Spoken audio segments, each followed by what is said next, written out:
Prophet Marshall Occurrence. So this message is going to be a continuation of my study on divination, because we want to make it very clear that these people that think that they have some spiritual gifts, they have to know that they're going to burn in hell if they use these spiritual gifts to the end of their lives. Okay? Because the deception comes in where they think it's from God. They think they got a gift from God. So my whole purpose of this message is to show them, nobody, listen, you don't have no gift from God. Okay? You have divination. And can we all explain the mechanics totally of divination? Nobody can. You can't explain the total mechanics.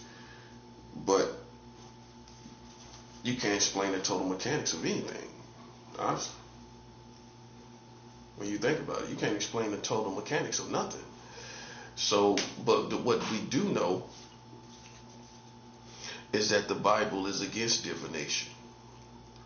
And so we want these people to be very aware that the spiritual gifts, the spirituality that you use is not from God, and you're going to be in the same pot with everybody else. You're going to suffer with everyone else, because you will think with this little gift that you got, or this spirituality that you got, that long as I'm a good person, I'm actually on a God mission. No. God would not have you here playing with his prophet. No, let that sink in. Let that sink in. God would not have you here putting his prophet under surveillance. Because this is why. Because his voice is the only voice that he wants his prophet to hear. See that part right there? See that part right there? So why would he want confusion of voices with specifically a prophet that hears his voice, hears his words, and receives prophecies? Why would he want confusion of voices with that particular person? I'm talking about me. Why would he want confusion of voices when I hear his voice for prophecy? So, your position is illegal spiritually, and you're going to be judged like everyone else that's in trouble. Okay? You're a corny person, and I call it how I see it. Because no one invited you here, and what you did was piggyback off of everybody else that thought they could play with me. And you thought, well, if they're doing this, we'll just have this nice part, which you esteemed as nice part to this situation. All of it is offensive. But what you did was you looked at those who was already playing with me and thought, well, we could at least do this. Subconsciously you thought, we could at least do this. Well, we'll just do this. You'll just do nothing without repercussions. You'll just do nothing without God's wrath. Now you see how I clean it all the way up. Nobody is legal here. Okay? Because you might think I kind of am cool or coexistent with you. I'm not. You understand, right? Okay. Just making sure you understand. Because some people will think that it's all good. It's not all good, bro. It's not all good. I'm here to tell you it's not all good. It's not all good. Nothing is good. It's not all good. And I'm the one that is in right standing with God. Not you. Okay? So we got that all cleared up, because this is the entertainment capital of the world. Can we all agree with that? This is the entertainment capital of the world. There's no other country that emphasizes entertainment in various different forms more than America. So this is the entertainment capital of the world. And so you have people that are junkies for entertainment. They're addicted to entertainment literally because of it can be proven scientifically because of the pleasure, the endorphins. The endorphins go off in people during being entertained. When you're entertained and stimulated, your mind is stimulated. Your endorphins are released into your system. Endorphins are released into your system. You get them from working out, sex, and I do believe also entertainment, if I'm not mistaken. That's a word I ain't said in a while, but yeah, the endorphins. People that deal with their endorphins during entertainment become addicted to the endorphins that's released during entertainment. So you're not addicted to me. You're addicted to the stimulation that comes from endorphins. Okay, that's all this is. And what we're going to do is we're going to shut down endorphin junkies with wrath to come. Because I've just given an offering to Mexico for the first time. For the very first time. Now everybody know I'm not totally black, right? Okay, so you don't expect a totally black man and you don't expect totally black war, right? So I'm going to be probably a little more dangerous than you're anticipating. You realize that, right? Okay. No, if I don't say that, you would size me up based on Pookie. Pookie on the couch. Pookie ain't gonna do nothing. That's Pookie. I'm not Pookie, bro. I'm thoroughbred. See, one thing about Latinos is when they apply themselves to being a soldier or the streets, they become thoroughbreds, more thorough than most black people. And I will say that's more by culture, how you're raised, as more than by ethnicity, but nevertheless, it winds up being that way. You know what I'm saying? Latinos are a little more thorough. I'm part Italian too. They're a little more thorough. I can show you 2-3 more ethnicities that's more thorough when it comes to street life and being a soldier and all of that stuff. That's in my bloodline. So that's why I'm a little more thorough than you, and you don't care. You don't care about being thorough. Because one thing about black people, you never cared about being professional. If you want to be black people, be professional. That's one of their weaknesses. They can't be professional. There's always a loop. There's always something that's off where you can see where they're unprofessional. Even if they're trying to do something to you, you can still see where it's unprofessional. And they make mistakes. And it's like, okay, for example, me being in this building, they talk too much. Okay, so all that talking, unprofessional. You're detected. Now, if I wanted to do something to you, I could have done it already. Because you was already detected. You're unprofessional. Even here, you're unprofessional. And that's that, man. Like me, you know, I'm a messenger. I'm supposed to speak. I'm supposed to. You don't suppose. You're not a messenger. You're definitely not no messenger. So you don't supposed to be detected for what you're doing. But in your arrogance from your culture, you allow yourself to be made aware of. You want your presence known. Stupid. I am convinced that the average African American cannot be professional as they supposed to be. Not totally. They can be about 70% professional at all times.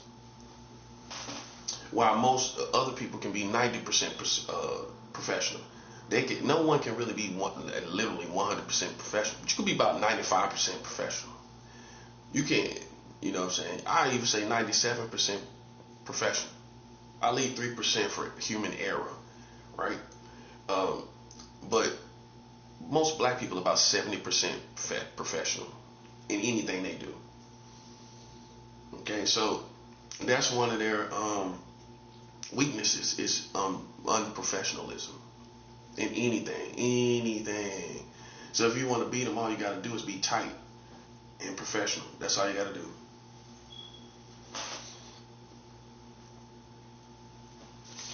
Okay, so you know, it's all about respect, man. You know what I'm saying? That's basically what it's all about. It's not about, I don't sell anybody out, man. See, when it comes to wars and things like this, there's no sense of selling out. This is a war. You started problems, you know, and and then when somebody responded, you talking about somebody's sellout. Well, what I supposed to do? Take what you're doing against me and just sit and take it? You're not that special to me. I'm not taking nothing off nobody. No human being. I look at all human beings as equal. I don't look at black people above other people where I ain't gonna respond the same way I would respond to a white man or anybody else. I'm gonna respond the same way I would respond to anybody else. That's why I don't have a loss. I don't hold a whole bunch of L's. And y'all be holding L's because you be giving black people a pass and they be playing you to the left, to the right. I don't get played to the left, to the right like that. You play with me a couple times and I see what it is. Listen, I'm gonna adjust to it. And guess what, man? Everybody gonna be on my side because they gonna see that it's justified, my position. You know what I'm saying? They gonna see that. You know what I mean? And so I just remain professional. I just stick to the books. I stay professional because, see, that's what's going to take me. That's what's going to gain other alliances. When you are not professional, then you don't gain other alliances. When you're unprofessional, you gain enemies, people that despise you. And people, in black people's arrogance, they thought they would never be despised by their world community, but that time has come. Now you're despised. And that's just what it is. Now you're despised. You know what I'm saying? You thought because you were black, you could just do whatever you want to do? That's how I take it. Just like white people. White people had this problem in America too. They thought they could just do what they want to do and nothing would happen. What's the difference? It's the same thing, man. It's the same thing, bro. You know, some people think, they could do whatever they want to do, and they come out in arrogance. Think about what I'm saying. And that arrogance get them played. They play themselves. They come out here thinking they could do whatever they want to do, and then when they find out that's not true, they looking stupid. Their face is messed. Their face is misplaced. Their face is out of place because you thought, well, we could just do this. We could just do what we want to do. That's what white people thought. White people thought the same thing. We could just do what we want to do. What's the difference? It's the same attitude.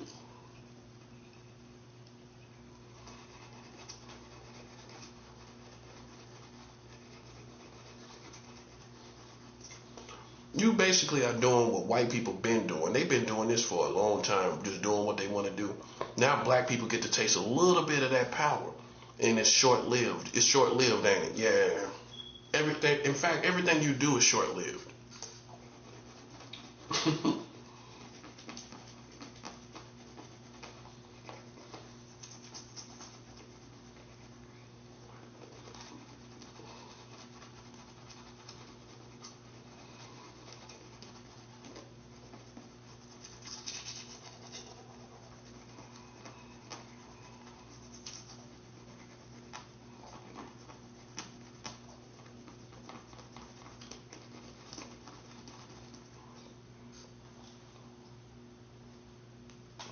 Everything you do is short-lived.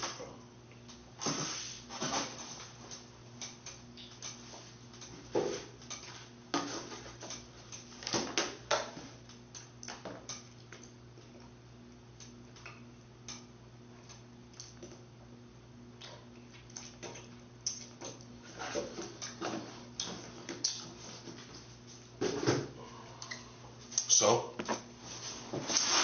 now you're dealing with God, His kingdom. I mean, to me, this makes perfect sense. Because with all that black people was doing, it was no way they was going to get around God and the wrath of God. There was no way. You've done too much. And you're still doing too much. There's no way in the world you can get around God in this situation. And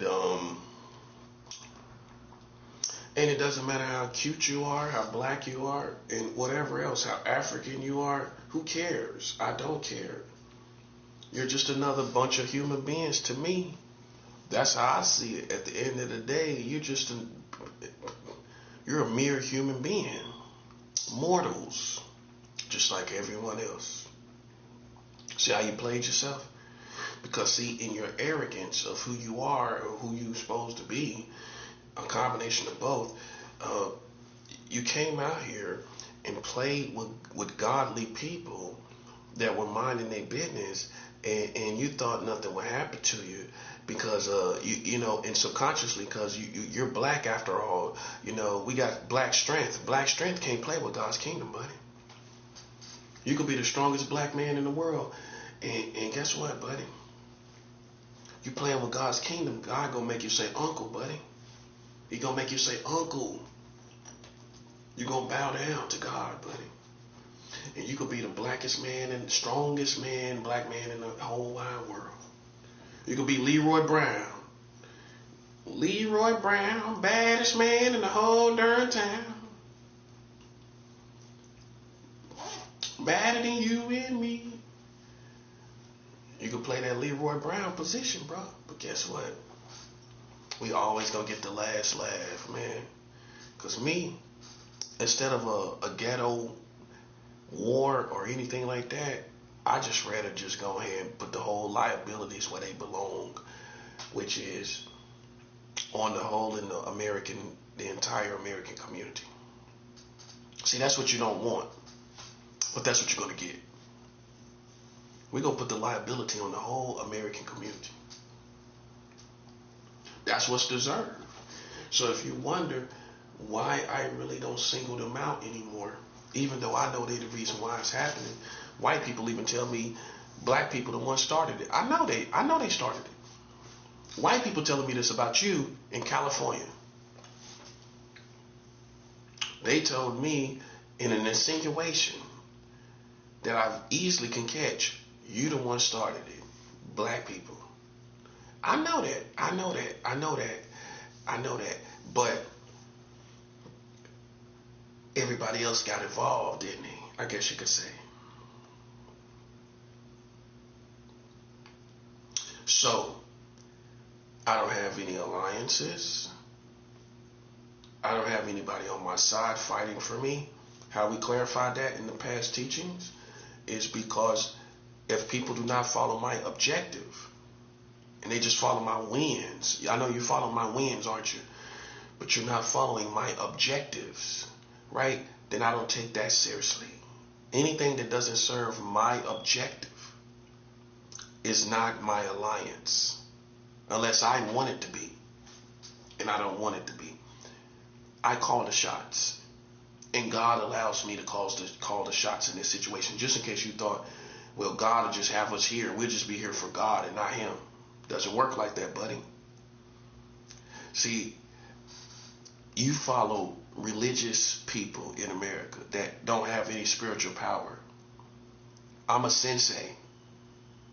I'm not a student. I am a sensei. Okay? Now, in your hip-hop mentality, you might want to challenge me being a sensei like a clown. Right? And I will shred you to pieces. And I've showed you this. Trying to be a rapper, I will shred you to pieces. Trying to be Tupac, I'll put you in the grave like Tupac was put in the grave. You'll be dead like Tupac.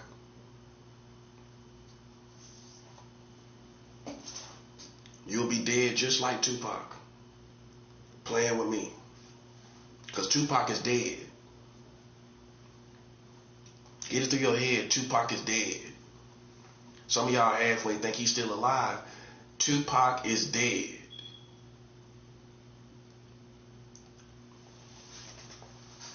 Let it rest and let that sink in. Tupac is dead.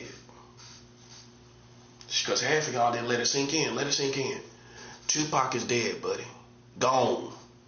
Dead. Okay? And if you walk around acting like him, and listen, I'm gonna say what some of these rappers don't want to say. If you walk around acting like him, you're gonna die like him. If you walk around acting like you Pac, you're gonna die like Pac. Cause you'll be amazed at how many people influenced by particularly that person right there. Millions of black people walking around like they too. Cause that's the main one with that attitude, walking around like you're gonna do something to people, play around. That attitude right there. That's what people get people smoked all the time right there, trying to be Pac. Like my brother, perfect example. I'll be transparent, thinking he Tupac. He a rat, but he think he Pac. You know what I'm saying? He put his cousin in prison, man. That's the end of you ever thinking you Pac at all. You delusional, man. You delusional thinking you Pac and you put somebody in prison. You know, you are actually delusional, bruh. That's what you actually are. You don't become a rat and say you Pac after you become a rat. Maybe before you was a rat. Before you was a rat. You can say whatever you want to say, but definitely after you put somebody in prison. Okay? You put somebody in prison, and it wasn't like you was an upstanding Christian and citizen like me when I'm fasting and seeking God. I mean, most people gonna give me a pass as a prophet to actually call the police because I'm a prophet. I'm not gonna play with these dumb ignorant people. I'm not supposed to. And the streets ain't looking out for me, so why should I hold the street codes? And the bottom line is God want me. What you think God want me to do? To inform authorities of criminal people. You don't think that's what God want me to do? You don't think that's what God would want me to do? So God want me to stick to the street codes, G codes, instead of calling the police. So do you think God would want me to call the police in a situation and get information in this and give information in the situation as a prophet, or would He want me to stick to street codes? When something happened to me now, not snitching on drug dealers. I ain't talking about that. I'm talking about if something's done to me, right? What do you think God want me to do? You know better than that, man. You already know, man. You're not that stupid. You know God would want me. God would be waiting for me to do that. To call, to inform some people so that whoever that is gets arrested, right? Right. And still, I can say that I have not got nobody arrested. And that's the bottom line. But for other little things you're talking about, I would just want you to realize that God would want people brought to justice. He would want me protected and brought to justice. Okay, so then see, when you become a Christian, and that's for these Christian rappers, you can't stick to these street codes all the way. But you can't stick with the police either. They ain't no good. You see how it works? Police ain't no good. They ain't nothing. But you got to think about what God will want you to do in a situation. God ain't going to want you to stick to no codes, even though you will want to. God going to want them people brought to justice and arrested. See, this has to be understood because some people think God stick to codes. God don't stick to no street codes. God is about getting criminals off the streets. That's what God is all about, buddy. All over the world. Let's just go outside of American people because I can't stand American police. I think they're the most despicable scum based on this situation they've been involved in the streets. You know what I'm saying? About kids, and kids get molested every day, and you cause all these problems. You know what I'm saying? I'm just saying. I'm not trivializing. I'm saying it happens too often to tear up the whole community about it.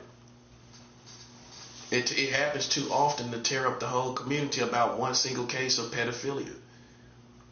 I ain't tearing up the whole community about no one case of no pedophilia. I don't care what it is.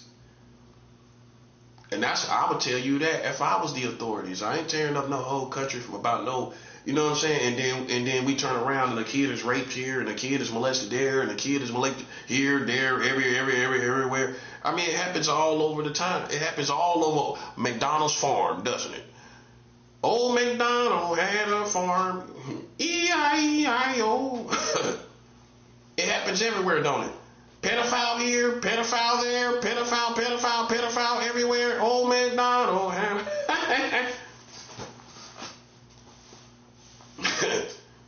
Man, it's a drop in the bucket. I ain't tearing up no whole country for no one particular person. And see, so that's how I see it. Now, when you personalize it towards me, and you act like you want smoke with me, then God is gonna want smoke with you. That's how it works, bro. You like you talking about His servants. You don't serve God.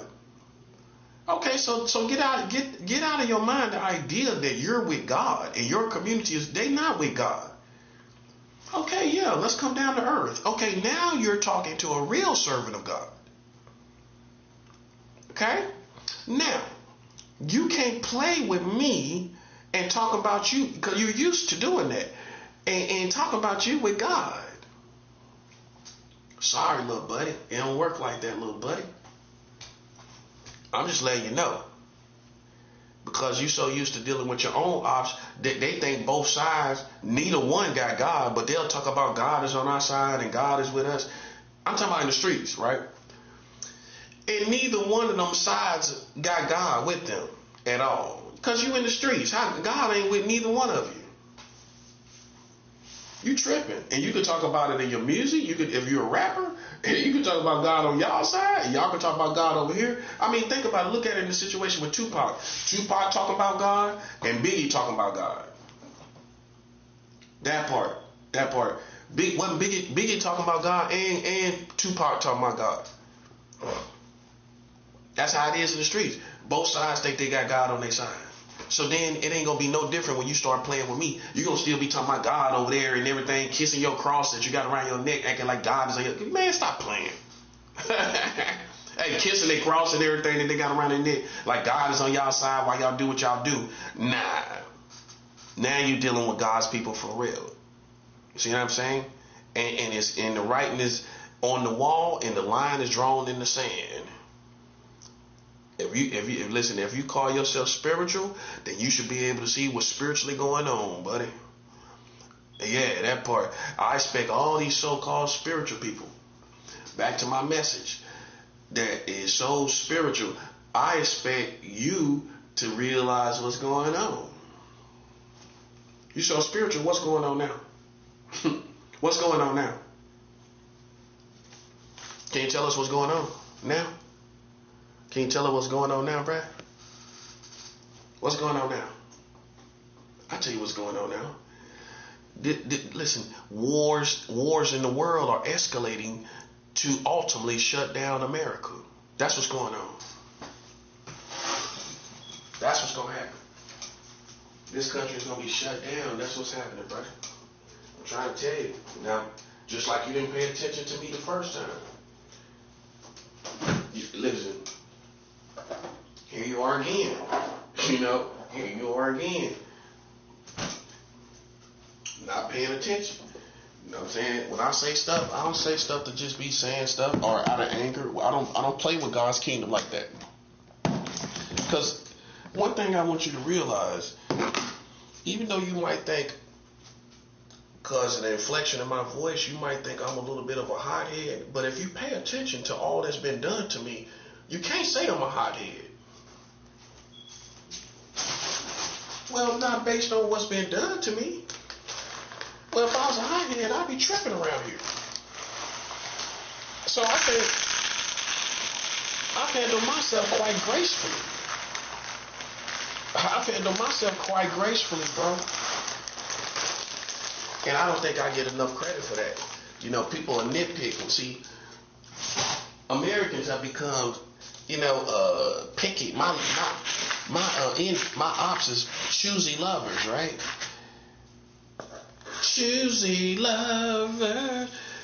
Because you sit up and think and act like I'm doing something to you, but if you pay attention, what's anybody doing to them? Anybody doing something to them? Ain't nobody doing nothing to them, right? Right. But you would be, if you heard the outside politics and all this riding around, you'll think I'm doing something to these people, wouldn't you? That's a picky lover, choosy lover, nitpicking. You know what I'm saying? When the truth is, what's being done to you? Nothing. What's physically being done to you? Nothing. You have to remind these people, because we're dealing with a lot of corny people, right? So you got to remind people that ain't nothing even being done to these people. Ain't nothing even being done to these people.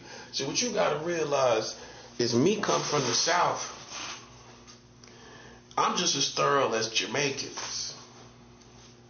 See, if you don't realize that, you'll size me up like one of these New Yorker rah-rah people who wasn't raised right. Half of them wasn't raised right. Half of them wasn't raised right. Okay, that's why Jamaicans is cool with me. They always gravitate towards me, because that same thoroughbred, earthy African vibration, I have it coming from the South. Does that make sense to people that's smart? Okay, so it's going to be easy for me to gravitate towards thoroughbred Africans. I just don't deal with lames. I just don't deal with trash. And you choose to be trash. I can show you people from the hood that make a decision to be a quality person, and they come from a more dangerous neighborhood than you do. So it's not a matter of where you come from. It's a matter of what you choose to be in the middle of where you come from. You don't even got to be a drug dealer. You can come up in Compton and you ain't got to be a drug. Look at Serena Williams and Venus Williams. They came from Compton. They could have been, with their charismatic behavior, out there dancing and stuff, and could have been dancers. You know what I'm saying? Some kind of stuff like that. That's real though. They could have been some type of dancers growing up. You know what I mean? Or something like that. Or who knows? They could have been rappers. Hey, how you know? That's real. They could have been. How you know what they could have been? If they would apply themselves to music, they could have been rappers. Little girl rap group. Grew up, everybody knows Serena Williams, Serena and Venus Williams as rappers. And see, the one I was always attracted to was the tall. I like tall women. You know what I'm saying? So I was always attracted to Venus over Serena. You know, she got a more tall. She's tall and slender. You know, I like that tall and slender, tall look. You know what I'm saying? But anyway,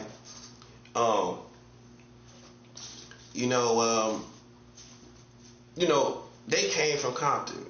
You know what I'm saying? So it ain't where you come from, man. It's all in your decision on who you want to be. So they're a perfect example, man. You can come from the hardest community, man, and you can come from the realest community, man, and it's still a choice. So we all made choices. Like E40 said, everybody got choices. You know what I'm saying? You chose that life.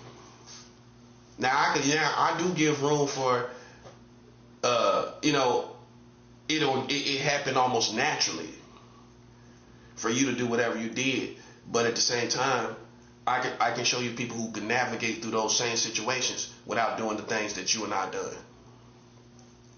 Any of it. Weed, smoking weed, cigarettes, drugs, alcohol, everything, bro. Nothing. We made choices, even though no matter where we lived. You know what I'm saying? So with that being said, man, you just got to take responsibility for your own actions. You can't blame an environment. You know what I'm saying? That's what a lot of people like to lean on, is where they come from. But I can show you people in that same neighborhood who didn't do what you did. I don't care what neighborhood it is. I'm pretty sure I can find somebody that didn't do what you did. They didn't do what you did. Okay, so then you got to take responsibility for your actions. You got to take responsibility for who you are. Stop blaming your hood. Stop blaming your community. You know what I'm saying? When there's people that done went through them same neighborhoods and didn't do none of that stuff, didn't come up nothing like that. It's you. It's your decision. It's your decisions that you made. And that's what that's how you got to take responsibility as a man. Now, when you were a kid, you can sit up there and talk on a video about, this is where you come from, this, that, and the third. You got to do what you got to do. But when you become a grown man, you begin to go back and renege on all that mentality and realize you have to take responsibility of what you consist of. what you became. You got to take responsibility for it. Even how you was raised. Okay, at some point, how long you gonna talk about how you was raised, and stand up and take responsibility for who you are?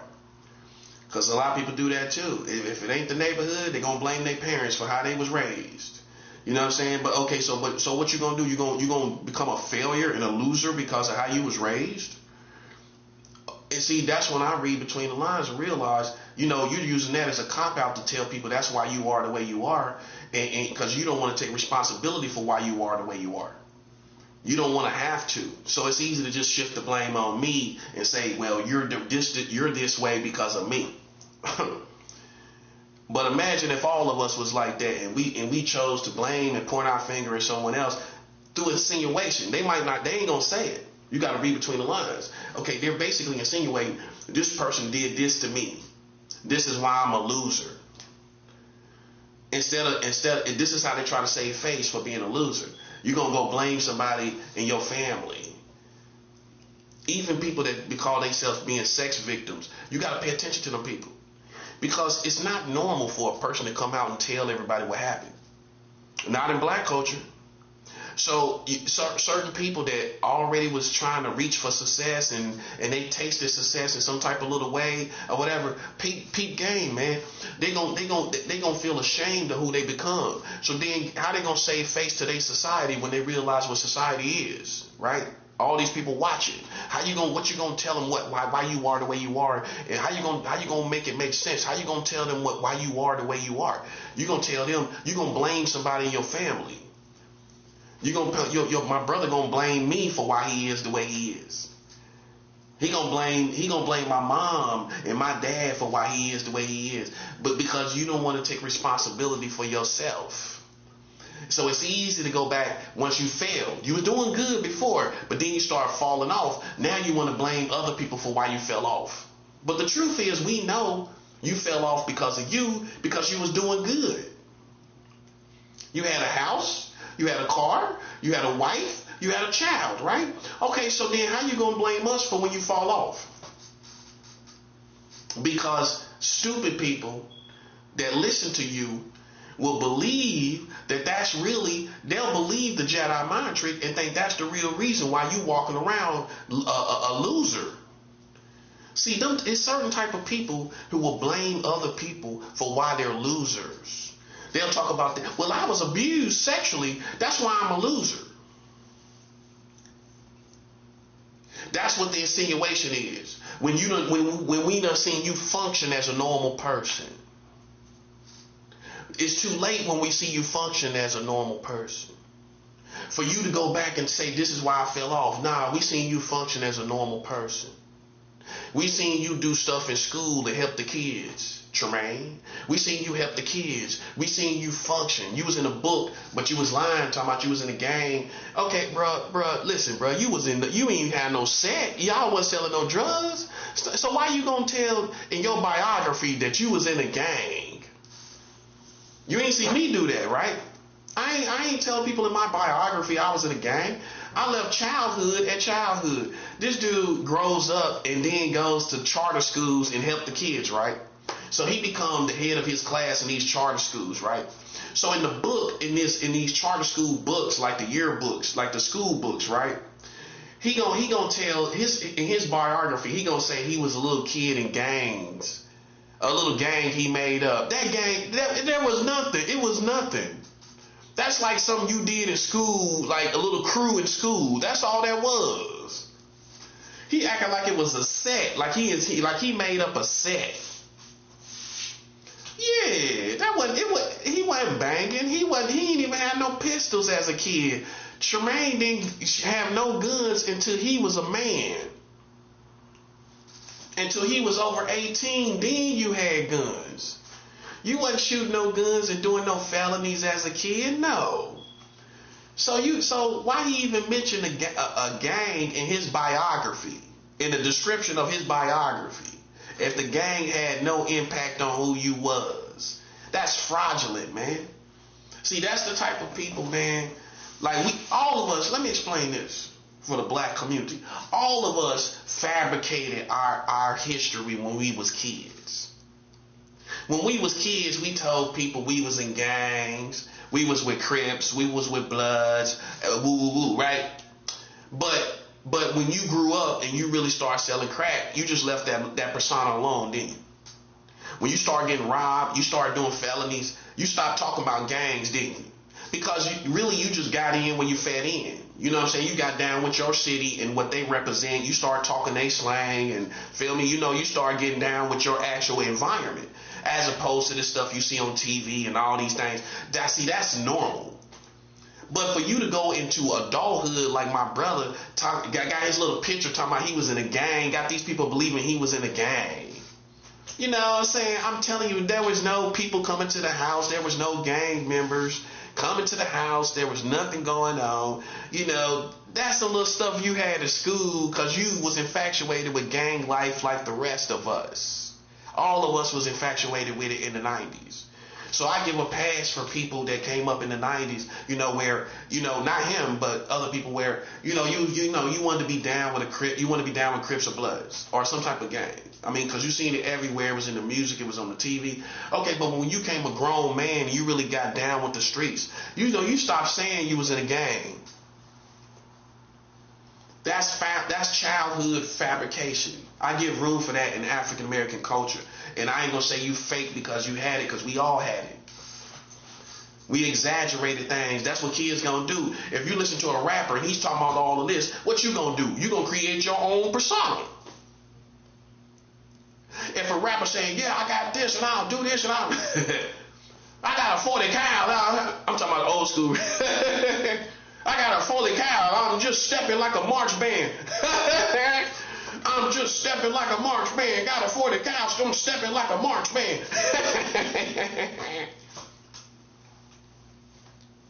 I'm stepping like the leader of a march band with my 40 cal, like a leader with the march band.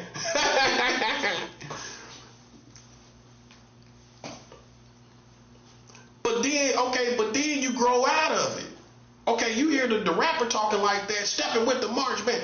Okay, as a kid, you're going to come up with your own little persona. You're going to come up in your own room. No different than little girls sing songs and think they Whitney Houston. So you as a little boy, you're going to be, oh yeah, I do this to you, I do that to you. I'm down with a gang and all, you know what I'm saying? But some neighborhoods were hard enough where they had the gangs, like LA, you know what I'm saying? They had the gangs for the kids when they was ready. See, but the rest of the cities we was in, they ain't had the gangs when we was ready. So some people was just built to really be like that, but they didn't have their neighborhood, their community was too soft to, and so you just made up personas. Like me, I proved I was built for the big city because I lived in the big city. I went to LA, I went to New York, I lived. You know what I'm saying? So some people, you come up in a city, but you built for the big city. You know what I'm saying? I think when I was younger, somebody told me that too, man. I'm just built. I shouldn't even be in Charlotte. You know what I'm saying? I'm bigger than Charlotte. I should be somewhere else or something like that. I always kind of got that kind of, people always kind of gave me that. Like I was almost an out of town person, and I wasn't even from out of town. But that's probably because of how I was raised. Because in Charlotte, what people don't know about me is my grandmother's side was from South Carolina. The real South. So my grandmother was born in South Carolina. As a kid, I used to go to South Carolina, not North Carolina, South Carolina. And for people that grow up in the Carolinas, we know the difference between South Carolina and North Carolina. They're not one and the same. Now, you from New York, if you're not aware of the Carolinas, you may think tomato. North Dakota, South Dakota. North Carolina, South Carolina. You thinking tomato. South Carolina is more country and southern and real good southern people that you really was looking for when you went to North Carolina. What you was really looking for, which North Carolina might tell you that, smart people might tell you that in so many ways, what you was really looking for was South Carolina. Them good southern sweet people. And that got, just that real southern hospitality, that nice laid back southern attitude. You gonna find that in South Carolina. good people, well-mannered kids and well-mannered people. You're going to find that all in South Carolina. You ain't going to find that in North Carolina. North Carolina is they mean people. In the South Carolina, you got sweet, good people. Nice, genuine too. That's another word. Genuine, sweet people. So I was raised by my grandmother, and she was from South Carolina. So that's why I'm like this. I'm genuine, sweet, and nice, right? Because I was raised by somebody from South Carolina. See, that's what Charlotte didn't know. Even my friends who knew my grandmother probably was not conscious that she was not from North Carolina. She was from South Carolina. That's why she act like she did. You know what I'm saying? And she raised me good. I grew up cutting grass. I grew up cooking. I was cooking just like a kid from South Carolina. I was cooking when I was like 11 years old on a gas stove. Yeah, it's one thing to cook on a regular stove. Electric stove, it's another thing to cook on a gas stove. I was cooking on a gas stove at 11 years old. Okay? So, yeah, frying stuff, like grease and everything, you know, like, it's kind of funny now, like how little I was, but I was cooking like at 11 years old, no lie, on a gas stove. That's very dangerous. I could have been trying to cook on my own and left the gas on, but my grandmother put that in my head over and over again. Never leave that gas on. Turn that gas off. So, you know, I became attentive after 11 years old. Very attentive to stuff, into information and instruction. That's why I am the way I am. That the first thing that taught me to be intuitive or attentive beyond the dinkiness of a kid, natural dinkiness of a kid, I became attentive after 11 when I started cooking. After that, I just became an attentive kid, you know.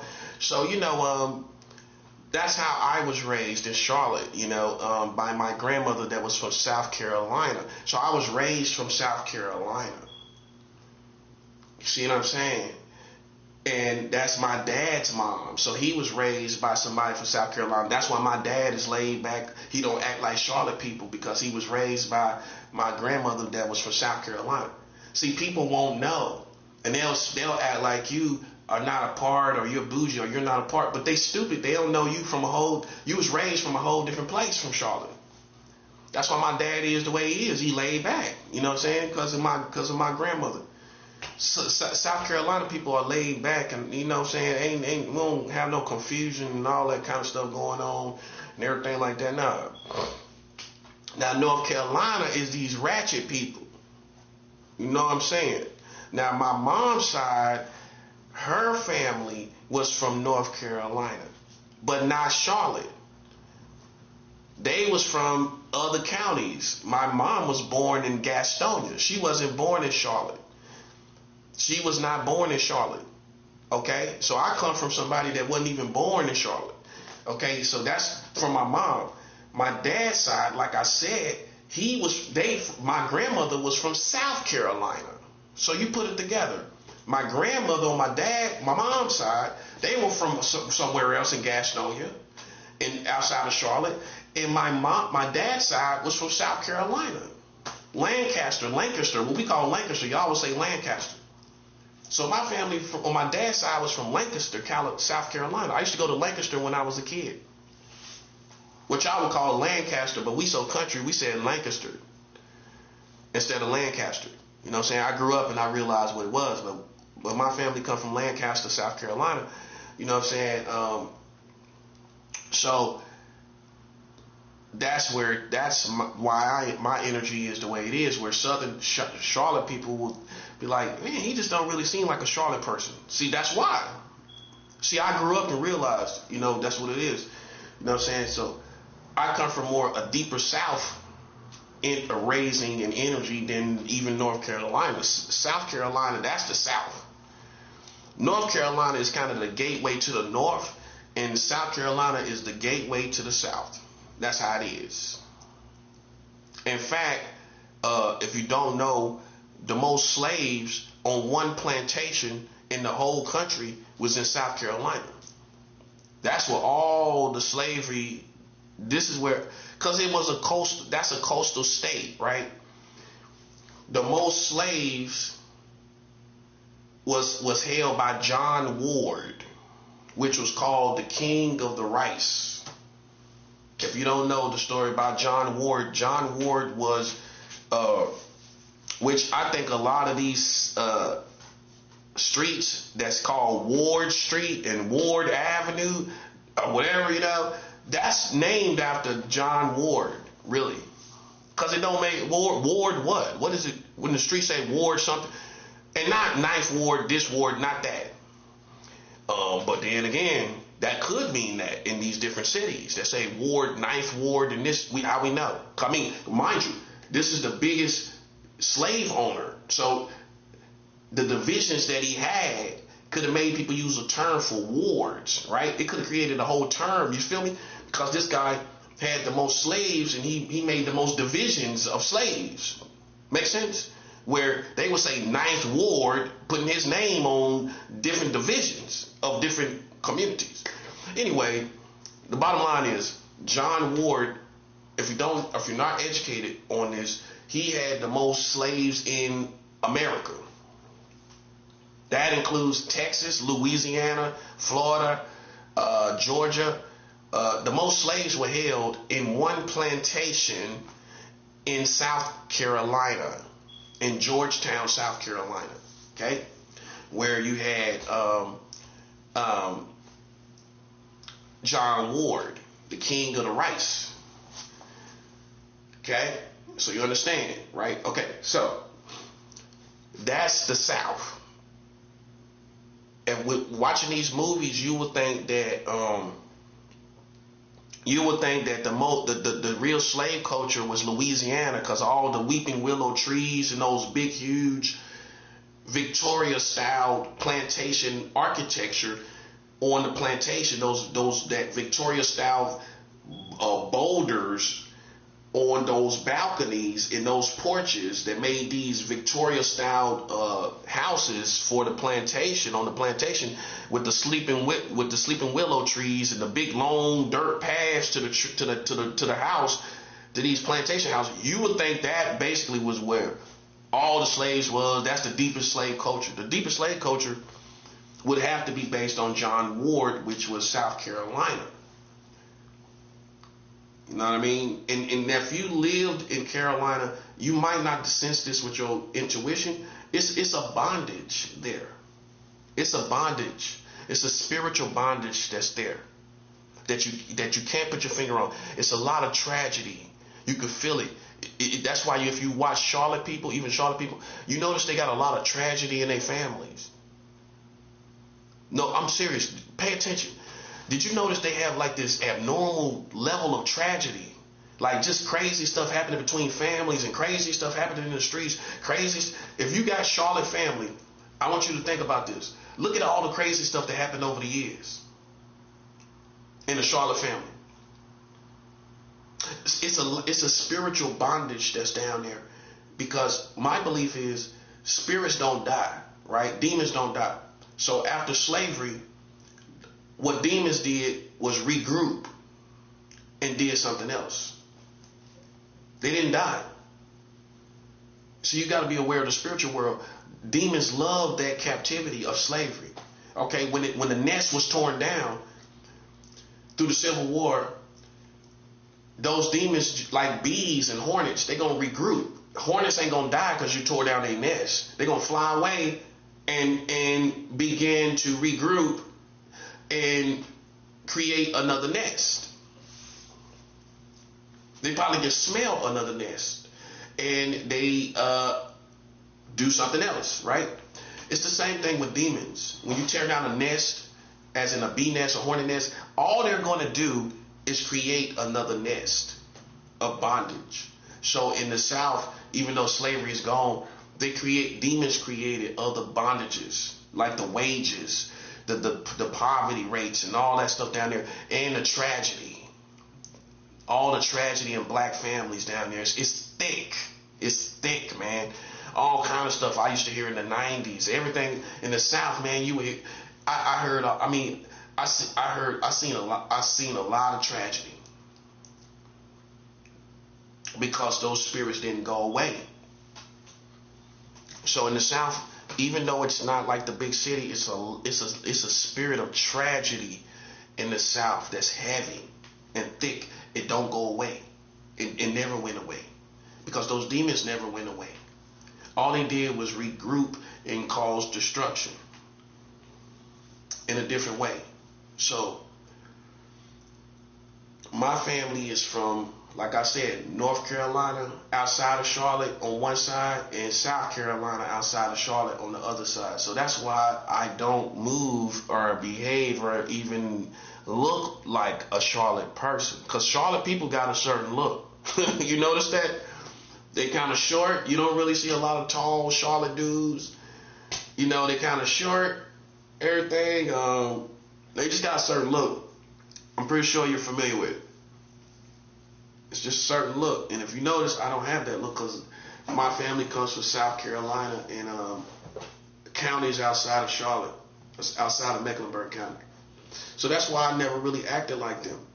And so, see, if you put that together with me being Latino, Filipino, and Italian, now you see the whole story of my story. Like, I don't supposed to act like them. I don't come from my bloodlines don't come from Charlotte.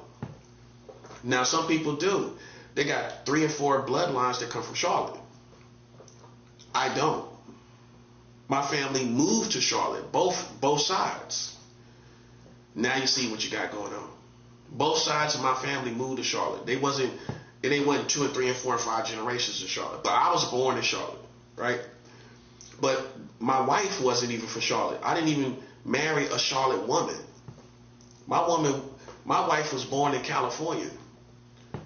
And then she moved to Georgia as a kid, and then down to Florida where I met her. So she wasn't even born in California. She wasn't even born in Charlotte. She was born in California, and then she was raised in Georgia and Florida. Okay?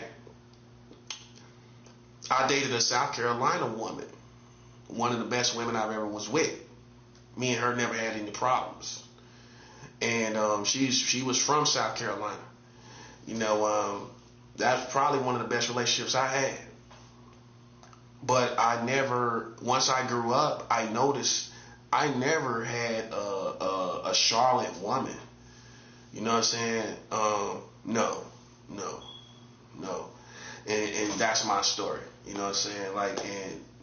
Like I said, you know, I dated women from New York, Buffalo, you know, the South Bronx. When I was in North Carolina, this is all in North Carolina. When I could have been chilling with Charlotte girls, I didn't. I was with New York women. I was with this woman from the Bronx, South Bronx. That's supposed to be a dangerous neighborhood community, right? See, I didn't even know what that was. I didn't really know what South Bronx was too much. You know, a little bit about the music, but I lived with someone from the South Bronx. Then I lived with someone. This is all in North Carolina. This is still in North Carolina. I haven't went to New York yet. Not even one time. And I had already lived with a woman from the South Bronx. And it's my vibe. You know what I'm saying? I just wasn't like most Charlotte dudes. You know what I'm saying? I gravitated to people that was outside of Charlotte the whole time. That's just my story. Keep in mind, my family not from Charlotte. I gravitated towards women from Charlotte that was outside of Charlotte. Now you see my vibe. I wasn't really around Charlotte people like that. When I grew up, I dated a woman from the South Bronx, a woman from Buffalo, then seen Rick James when she was a kid. She seen Rick James, so she was in the hood in Buffalo. You know, so I dated a woman that seen Rick James, you know what I'm saying, when she was young. And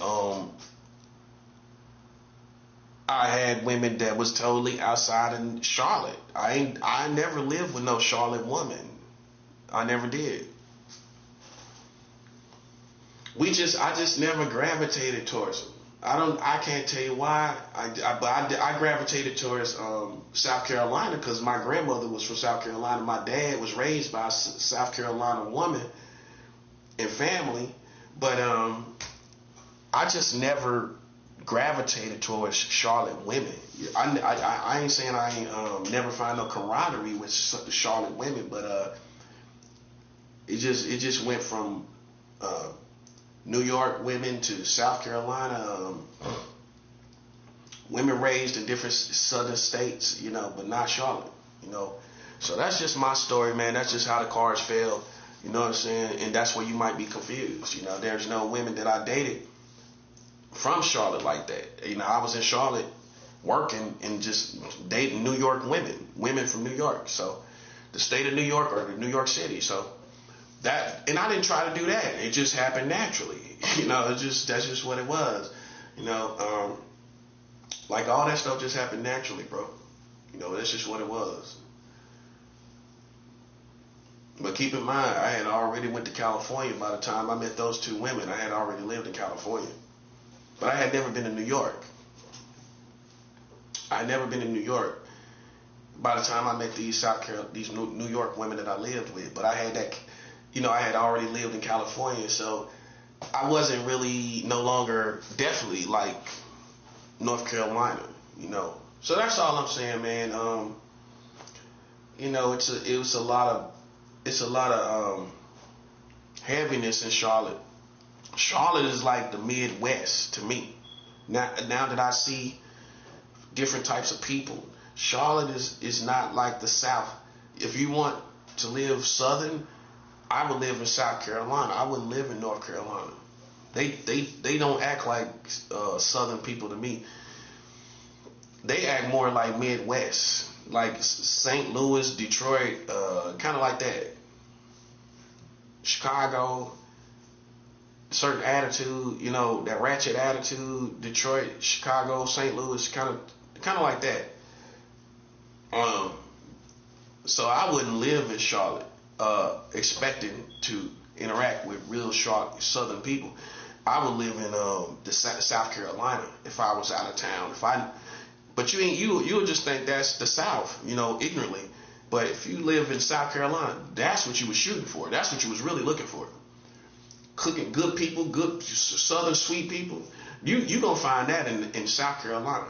Now that's coming from somebody that lived down there. That's what I'm telling you.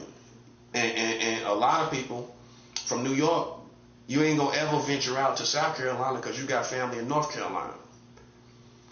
So it's right there, but you ain't gonna ever do it because when you go down there, you're gonna be with North Carolina people. And you might think about counties outside of Charlotte, but most people ain't gonna think, well, let me just go to South Carolina. You ain't gonna think that. And if you did, you're gonna notice it's a night and day difference. You're gonna be like, oh man, this is what I was looking for the whole time. This is the kind of people I was looking for the whole time. You know what I'm saying? So, you know, that's just food for thought, man. That's just word to the wise. You know what I'm saying? If you just happen to go down there, you know, don't try to go to Charlotte. Charlotte is one of them cities that never made it, but they always acting like they gonna make it. Like they got this potential basically that is never fulfilled. You ever notice that? Charlotte, it always seems like they can do something. When you go to that city, especially if you done moved around, it look progressive. It looks like, oh man, this could be a nice black city. They could do a lot of stuff here, but they never do. You notice that? They never really do. They never really do. They never fulfill their real potential. That's the thing about Charlotte. Nope. Charlotte did not fulfill its real potential because it did not understand that you got to submit to somebody.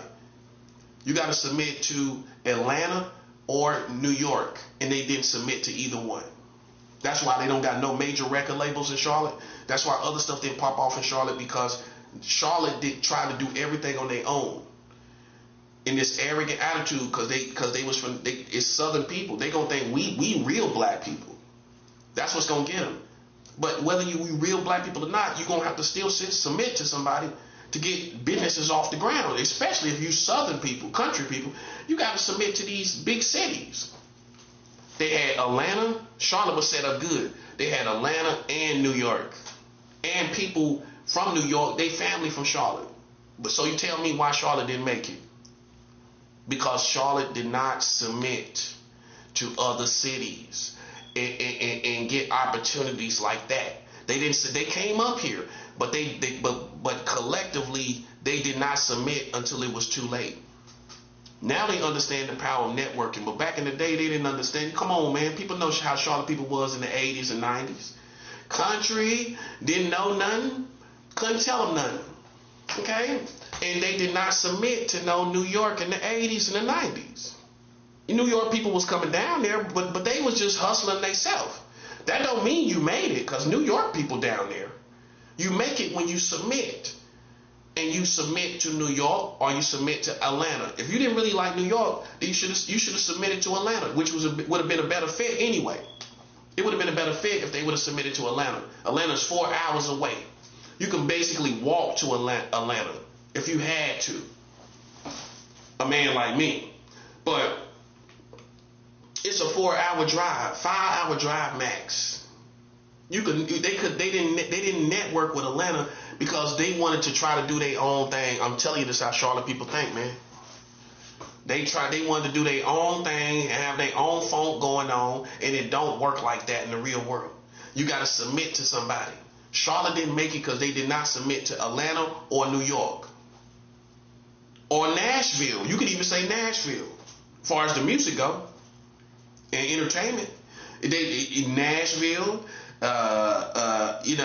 Memphis, you could say Memphis too. Nashville and Memphis, or like I said, Atlanta and New York, or even DC. They could have even did. They just wasn't. They were country people, bro. They ain't know no better. Now they see all the cities that's around them. They could have went to DC. If you didn't really want to go to New York, you could have went to DC. You know what I mean? You could have went to Memphis. You could have went to Nashville. You could have went to Atlanta. Atlanta would have been the best fit because Atlanta was coming up.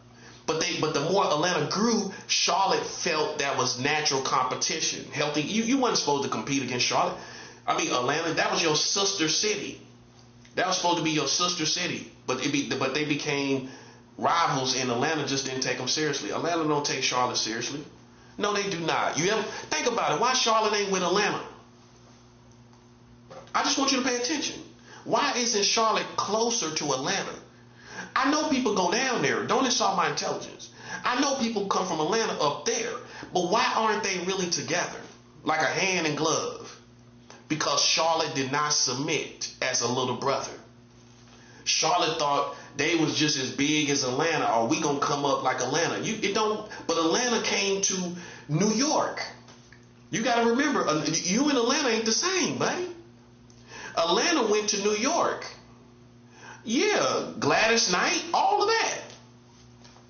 Mind you, they had Martin Luther King Jr. too. So they had this attention on this city for, if not for any other reason, MLK.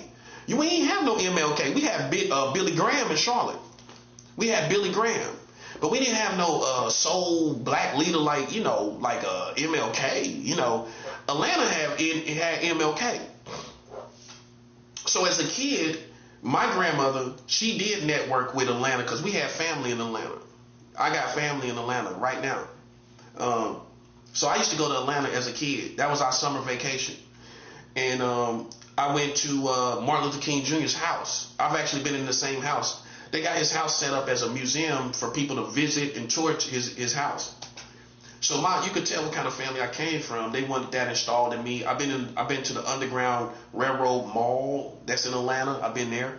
The Underground Railroad Mall. And like I said, I've been to MLK's house. Everything, went in, seen the house, the beds and everything where he was at. So I can actually say I've been in MLK's house. So man,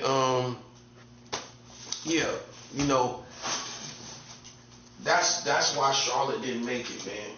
That's just what it is. That's why Charlotte didn't make it. I'm telling you what I know. That's why they are the way they are, man.